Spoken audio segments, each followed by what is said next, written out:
Israel, America और Iran के दरमियान जंग का दौर लगातार जारी है और इस बीच आपको बता दें कि जंग का दायरा लगातार बढ़ता जा रहा है। इस बीच वार पलटवार का दौर जारी है। जितनी ताकत के साथ इजराइल और अमेरिका तेहरान को टारगेट कर रहे हैं, उससे कहीं ज्यादा ताकत से ईरान अब तल अवीव को निशाना बना रहा है। इस बीच कई बड़े वाक़े इस वक्त हुए हैं और इस बीच आपको बताते चलें कि हमलों की एक पूरी सीरीज एक तरह से चल रही है। आपको बताते चलें कि बड़ी खबर इस वक्त दुबई, मनामा और रियाद से है, जहां पर ईरान ने कई बड़े हमले किए हैं। मिडिल ईस्ट में पूरे मशरिक़ वस्ता में इस वक्त सायरन बजते हुए नजर आ रहे हैं। सायरन की आवाज सुनाई दे रही है, जहां पर दुबई, मनामा और रियाद पर ईरान ने हमले किए हैं। ईरान ने बड़ा बयान इस बीच दिया है कि ईरान सरेंडर नहीं करेगा। आपको याद होगा कि अमेरिका के सदर डोनाल्ड ट्रंप ने बयान दिया था कि ईरान सरेंडर कर दे और ईरान को एक तरह से हम बख्श देंगे। लेकिन इस बीच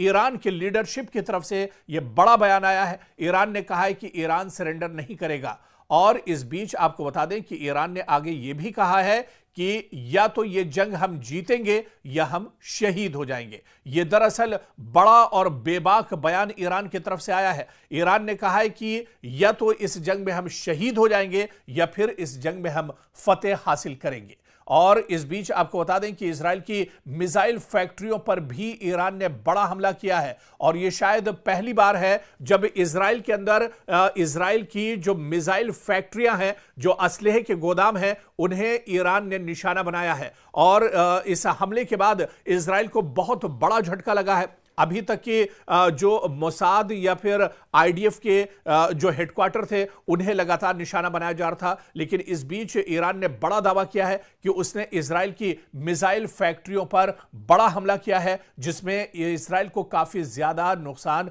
उठाना पड़ा है।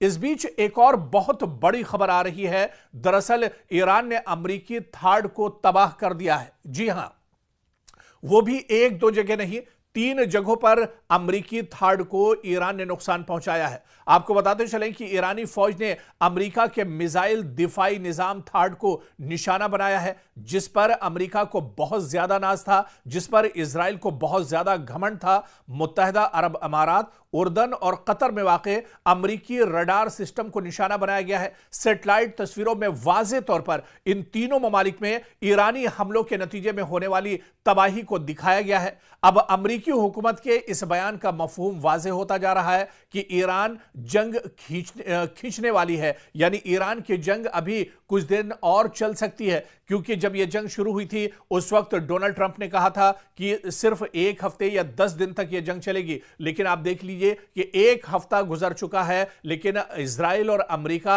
अभी तक ईरान को पूरी तरह से इस जंग में भेद नहीं पाए हैं। बल्कि जितनी ताकत के साथ इजराइल और अमेरिका की तरफ से ईरान पर हमले हो रहे हैं, उससे कहीं मजबूती और ताकत के साथ हमला ईरान की तरफ से लगातार इजराइल पर किया जा रहा है। पूरे इजराइल में दरअसल हाहाकार मची हुई है। पूरे इजराइल में अफरा तफरी का माहौल है। लोग डरे हुए हैं। बहुत से खानदान और फैमिलियां तो ऐसी हैं जो जेर जमीन एक तरह से पनाह लिए हुए हैं। लगातार पूरे मशरिक़ वस्ता की बात करें या सिर्फ इजराइल की बात करें, लगातार पूरे इजराइल में जो सायरन है वो बज रहा है। सायरन की आवाज यहां पर रुक नहीं रही है। काफी ज्यादा तबाही देखने को मिल रही है, क्योंकि लगातार ईरान की तरफ से ईरान के जो रॉकेट हैं, जो मिसाइल हैं, जो ड्रोन है, उनके जरिए से हमला किया जा रहा है। इस बीच इजराइल ने यह भी दावा किया है कि क्लस्टर मिसाइल से भी ईरान ने इजराइल को निशाना बनाया है। इस बीच आपको बताते चलें कि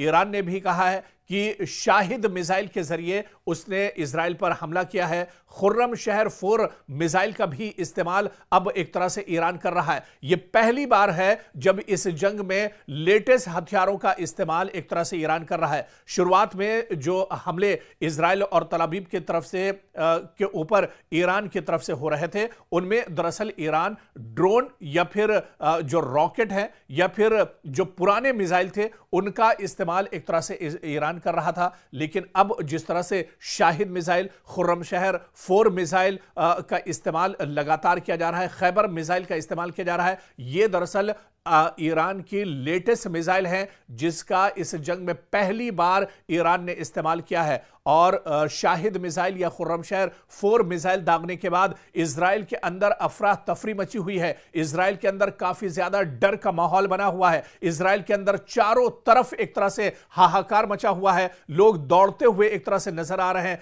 चीखते पुकारते हुए नजर आ रहे हैं, क्योंकि अब जो हमला हो रहा है ईरान की तरफ से, यह हमला पूरी मजबूती के साथ हो रहा है, पूरी सटीक तरीके से यह हमला दरअसल अब ईरान की तरफ से किया जा रहा है। और आपको बताते चले कि इन हमलों के नतीजे में इजराइल के अंदर बड़े पैमाने पर एक तरह से तबाही हो रही है। चारों तरफ मलबा ही मलबा नजर आ रहा है। कई इमारतें एक तरह से जमींबोज हो गई हैं और यहां तक कि जो अंडरग्राउंड टनल्स बनाई गई हैं, जो गुफाएं बनाई गई हैं, जो सेफ रूम दरअसल जेर जमीन बनाए गए हैं, वो सेफ रूम भी या सेफ जोन भी अब एक तरह से महफूज नहीं है, क्योंकि जिस तरह से ईरान की तरफ से बड़े पैमाने पर हमला किया जा रहा है, इन हमलों में जेर जमीन रहने वाले जो लोग हैं उनको भी काफी ज्यादा नुकसान पहुंच रहा है। और इस बीच आपको बताते चलें कि ईरान पूरी मजबूती के साथ लड़ रहा है और ईरान में सिक्योरिटी काउंसिल के सेक्रेटरी अली लारिजानी ने एक्स पर दावा किया है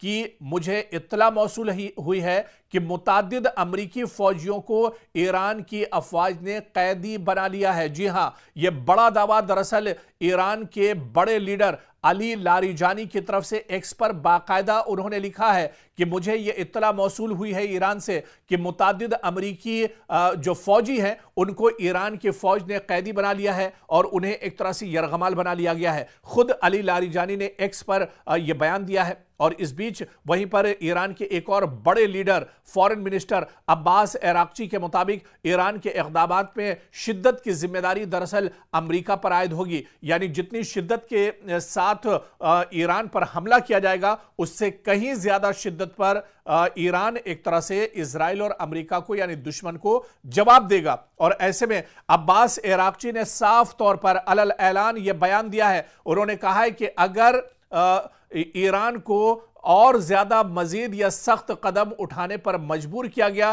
तो उसकी जिम्मेदारी अमेरिका और इजराइल पर एक तरह से आयद होगी। और इस बीच आप देखिए कि पूरे मशरिक़ वुस्ता में हमले रुक नहीं रहे हैं। पड़ोसी ममालिक पर दरअसल लगातार हमले हो रहे हैं, लेकिन ईरान ने एक बात यहां पर साफ कर दी है। ईरान ने कहा है कि पड़ोसी ममालिक पर हम हमले नहीं करेंगे जब तक कि वहां से कोई हमला नहीं किया जाता है। तो ईरान ने यह बात साफ कर दी है, क्योंकि ईरान ने पहले भी यह कहा था कि मशरिक़ वुस्ता में या मिडिल ईस्ट में जहां जहां पर ईरान ने हमला किया है, यह दरअसल जो मशरिक़ वुस्ता के ममालिक हैं, जो अरब ममालिक हैं, उन्हें टारगेट नहीं किया जा रहा है, बल्कि जहां पर अमेरिका की तंसीबात हैं, अमेरिका का साजो सामान है, अमेरिका की सिक्योरिटी फोर्सेस हैं, इजराइल के जो अलायंस फोर्सेस या उसके जो अलायंस ममालिक हैं, उन्हें दरअसल टारगेट किया जा रहा है। और इस बीच ईरान ने यह भी साफ कर दिया है, जब तक मशरिक़ वुस्ता का कोई मुल्क हमला ईरान पर नहीं करेगा तब तक ईरान भी कोई जवाबी कार्रवाई एक तरह से नहीं करेगा। और इस बीच आपको बता दें कि डोवियर एयरफोर्स जो कि अमेरिका में आता है, यहां पर एयरबेस पर सदर डोनाल्ड ट्रंप ने ईरान के साथ कशीदगी में हलाक होने वाले अमेरिकी फौजियों की लाशों का इस्तकबाल किया है। तो अब अमेरिका एक तरह से अपने फौजियों की लाशें भी ढो रहा है। अब आप देखिए कि दुबई में जो अमेरिकी फौजी मारे गए थे, ईरान के हमले में जो अमेरिकी फौजी एक तरह से मार गिराए गए थे, अब उन अमेरिकी फौजियों की लाशें एक तरह से अमेरिका पहुंच चुकी हैं। डोनाल्ड ट्रंप ने बाकायदा एयरबेस पर पहुंचकर इन लाशों का इस्तकबाल किया है और यहां पर अमेरिकी सदर के अहलिया भी उनके साथ मौजूद थी। और अब आप देखिए कि अमेरिका को जानी नुकसान भी इस जंग में बड़े पैमाने पर एक तरह से हो रहा है। डोवियर एयरफोर्स बेस से मौसूल होने वाली तस्वीर में सदर डोनाल्ड ट्रंप को अमेरिकी परचम में लपटे ताबूतों को फौजी तैयारे से उतारते हुए फौजियों को सलाम पेश करते हुए देखा जा सकता है। तो अब अमेरिका अपने फौजियों की लाशें एक तरह से ढो रहा है। हालांकि इसकी उम्मीद अमेरिका को बिल्कुल नहीं थी और अमेरिका ये मानकर चल रहा था कि हम जैसे ही जंग शुरू करेंगे ईरान एक तरह से हथियार डाल देगा। लेकिन ईरान ने यह साफ कहा है कि वो शहीद हो जाएंगे, लेकिन दुश्मन को पीठ दिखाकर या हथियार डालकर नहीं भागेंगे। और वहीं मशरिक़ वस्ता से एक और बड़ी खबर, दुबई में मकामी इंतजामिया के मीडिया ऑफिस ने ऐलान किया है कि दुबई के एक रिहायशी की मौत मिसाइल के टुकड़े लगने से हुई है। जी हां, दुबई में एक बार फिर ईरान ने अमरीकी तंसीबात को निशाना बनाया है और मजीद तफसीलात में बताया गया है कि ये इस शख्स की मौत दरअसल उस वक्त हुई जब दुबई के दिफाई निजाम ने दुबई की तरफ बढ़ने वाले एक मिसाइल को फजा में ही तबाह कर दिया। ताहम जमीन पर उसके टुकड़े एक गाड़ी पर गिरे, जिसकी वजह से इस गाड़ी में सवार ड्राइवर हलाक हो गया। तो ईरान लगातार जहां जहां मशरिक़ वस्ता में अमरीकी तंसीबात हैं उन्हें निशाना बना रहा है। दुबई में यह लेटेस्ट हमला है जो ईरान की तरफ से किया गया है। और इस बीच सऊदी अरब से भी खबर है। सऊदी अरब की वजारत दिफा की जानिब से एक ऐलान में यह दावा किया गया है कि अल खुर्ज के करीब वाक़ शहजादा सुल्तान एयरबेस की जानिब एक बैलिस्टिक मिसाइल दागा गया। ताहम यह मिसाइल एक गैर आबाद इलाके में गिरा, जिसकी वजह से एयरबेस को कोई नुकसान नहीं पहुंचा है। तो अब इस पूरी जंग की धमक एक तरह से सऊदी अरब तक भी पहुंची है। सऊदी अरब में भी जहां जहां अमरीकी तंसीबात, अमरीका के एयरबेस है, उसे लगातार ईरान नुकसान पहुंचा रहा है। और वहीं बहरीन में अमरीकी फौजी अड्डे को मिसाइलों के जरिए ईरान ने निशाना बनाया है। ईरानी फौज का दावा है कि ईरान में पासदाराने इनकलाब की जानिब से जारी बयान में कहा गया है कि उन्होंने बहरीन में वाक़े एक अमरीकी फौजी अड्डे को मिसाइलों की मदद से निशाना बनाया है। तो बहरीन में भी लगातार जहां पर अमरीकी तंसीबात हैं, अमरीकी अड्डे हैं, अमरीकी एयरफोर्स या अमरीकी सिक्योरिटी फोर्सेस के जवान बहरीन में जहां जहां पर है, जहां पर अमरीकी अड्डे हैं, अमरीकी ठिकाना है, उन्हें बहरीन में भी ईरान लगातार निशाना बना रहा है। इस बीच पासदाराने इनकलाब के मुताबिक यह हमला उन गैर मुसद्दका इत्तलात के रद्द अमल में किया गया जिनमें कहा गया था कि अमेरिका ने अबनाए हुर्मुज में एक जजीरे पर वाक़े मीठे पानी के प्लांट को निशाना बनाया है। और दूसरी जानिब बहरीन की वजारत दाखिला के मुताबिक मुल्क में हमले के खतरे के पेश नज़र सायरन बजाए गए हैं और शहरियों से कहा गया कि वो महफूज मकामात पर मुंतकिल हो जाएं। यानी बहरीन में लगातार खतरा बढ़ता जा रहा है। बहरीन में लगातार अमेरिका के जो अड्डे हैं उन्हें ईरान निशाना बना रहा है। काफ़ी ज़्यादा यहाँ पर हलचल मची हुई है बहरीन के अंदर। और इस बीच आपको बता दें कि कतर से भी बड़ी खबर, जहां पर कतरी वजारत दिफा ने एक बयान में दावा किया है कि उसने कतर को निशाना बनाने वाले एक मिसाइल हमले को नाकाम बना दिया। तो कतर में, क्योंकि अल उदैद अमेरिका का सबसे बड़ा एयरबेस है और इसी एयरबेस पर कई बार ईरान ने हमला किया है, एक बार फिर से ईरान का मिसाइल अल उदैद एयरबेस की तरफ बढ़ रहा था, लेकिन कतरी वजारत ने अब तस्दीक की है कि जो मिसाइल के जरिए हमला किया गया था, दरअसल इस मिसाइल को नाकाम बना दिया गया है। कतर की वजारत दिफा के मुताबिक मुल्क के फजाई दिफाई निज़ाम ने इस मिसाइल हमले को रोकने के लिए कार्रवाई की है। ताहम बयान में यह नहीं बताया गया कि मिसाइल किस मुल्क या फरीक की जानिब से दागे गए थे, लेकिन जिस तरह से पूरी कशीदगी ईरान के साथ चल रही है, ईरान पूरे मशरिक़ वस्ता में अमरीकी तंसीबात को निशाना बना रहा है और जो इत्तेहादी हैं इजराइल के, उन्हें ईरान निशाना बना रहा है। ऐसे में यह कहा जा सकता है कि यह हमला ईरान की तरफ से दरअसल किया गया होगा। आप देखिए कि यह वाक़या ईरान के सदर मसूद पज़ेश्कियान के उस बयान के बाद पेश आया है जिसमें उन्होंने इस बात का इजहार किया था कि ईरान अपने पड़ोसी ममालिक पर उस वक्त तक हमला नहीं करेगा जब तक दूसरी जानिब से इस पर पहले हमला न किया जाए। और वहीं पर सऊदी अरब से एक और बड़ी खबर, जहां सऊदी अरब की फोर्सेस ने दारुल हुकूमत रियाज के सिफारती इलाके पर होने वाले ड्रोन हमले की कोशिश को नाकाम बना दिया है। आपको याद होगा कि रियाज में इससे पहले भी अमेरिका की एम्बेसी को निशाना बनाया गया था और एक बार फिर से उसी जगह को तेहरान की तरफ से निशाना बनाया गया। सऊदी वजारत दिफा के मुताबिक यह हमला ड्रोन के जरिए किया गया था, ताहम सिक्योरिटी फोर्सेस ने बरवक्त कार्रवाई करते हुए इसे नाकाम बना दिया है। और वहीं वजारत दिफा ने बाकायदा सोशल मीडिया प्लेटफॉर्म एक्स पर जारी बयान में कहा है कि इस वाक़े में किसी किस्म का माली नुकसान या शहरियों को कोई चोट नहीं पहुंची है, लेकिन मशरिक़ वस्ता में जहां जहां इजराइल और अमेरिका की तंसीबात हैं, इनके अड्डे हैं, उन्हें ईरान लगातार अटैक कर रहा है। और इस बीच आप देखिए कि इजराइल और अमेरिका की तरफ से ईरान पर भी पलटवार किए जा रहे हैं। ईरान में पहली बार ईरान के अंदर जो ऑयल रिफाइनरी है, ऑयल डिपो है, उसे इजराइल ने निशाना बनाया है और इस हमले के बाद एक बड़े इलाके में धुआं उठता हुआ दिख रहा है।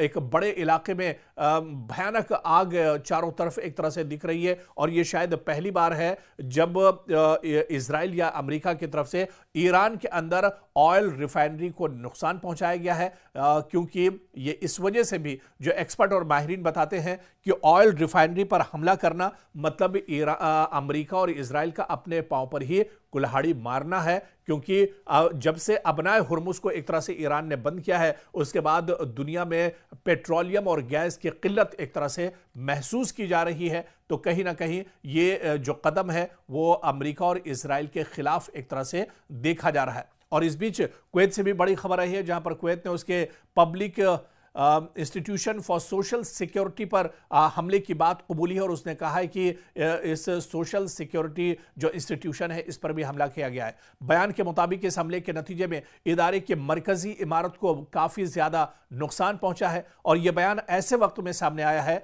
जब कुवैत की वजारत दिफा ने कहा है कि वो फ़ज़ाई हमलों की एक लहर का मुकाबला कर रही है। यानी कुवैत पर लगातार ईरान की तरफ से ड्रोन मिसाइल से हमले हो रहे हैं, रॉकेट दागे जा रहे हैं, लेकिन कुवैत का यह कहना है कि वो फ़ज़ाई हमलों को रोक रहा है, डिफेंस सिस्टम के जरिए इस हमले को रोका जा रहा है।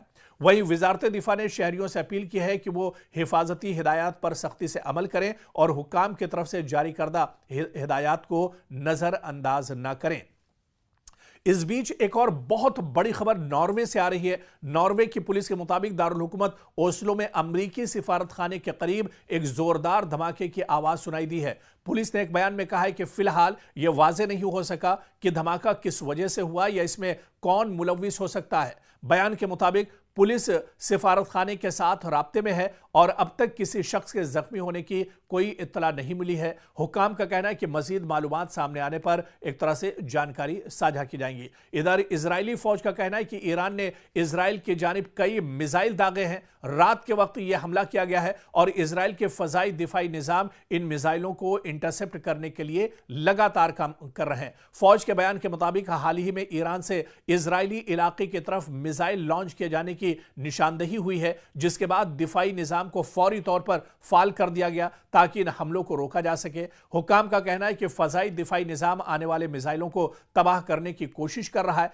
और सूरत हाल की मुसलसल निगरानी की जा रही है। लेकिन इस बीच आपको बता दें कि भले ही इजराइल की तरफ से यह दावा किया जा रहा है कि उसका डिफेंस सिस्टम ईरान से आने वाले मिसाइल और ड्रोन को रोक रहा है, लेकिन इसके बावजूद इजराइल के अंदर काफी ज्यादा तबाही है और सबसे ज्यादा जो तबाही इजराइल के अंदर देखने को मिल रही है वो तल अबीब में काफी ज्यादा तबाही हुई है, हैफा शहर में काफी ज्यादा तबाही हुई है, यौमे बैत जो शहर है इजराइल का वहां पर काफी ज्यादा तबाही हुई है। बल्कि जो सबसे ज्यादा तबाही हुई है वो दरअसल एक तरह से देखिए तल अबीब में हुई है, जहां पर लोग अब अपने आप को महफूज नहीं कर रहे हैं। जो दावे इजराइल की तरफ से किए जा रहे थे, बिन्यामिन नेतन्याहू की तरफ से दावे किए जा रहे थे कि वो ईरान को मुंहतोड़ जवाब देंगे, वो ईरान के किसी भी हमले को एक तरह से नाकारा बना देंगे, तो एक हफ्ता गुजर चुका है और इस एक हफ्ते के बाद भी आप देखिए कि लगातार ईरान लगातार